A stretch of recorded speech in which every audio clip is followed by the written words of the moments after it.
Good day mga kapodega, welcome po ulit sa ating bike check for today. Ayan sa ating UZ Line na MTB, size 26 po.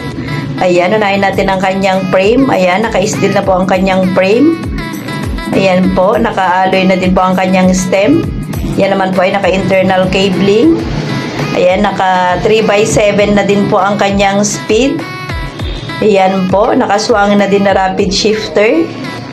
Ayan.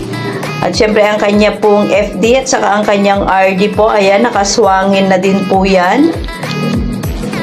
Naka-smooth shifting gear na din po.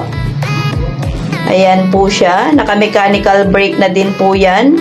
Na dual disc brake po. Naka-adjustable na din po ang kanyang seat post. Naka-alloy na din po ang kanyang rim. With side stand na din po yan. Ayan, meron na din po yan free na mudguard. Ayan, ang ating SRP po dyan is 3,900. Ayan, ang ating cash po ay 3,599 po. Thank you po.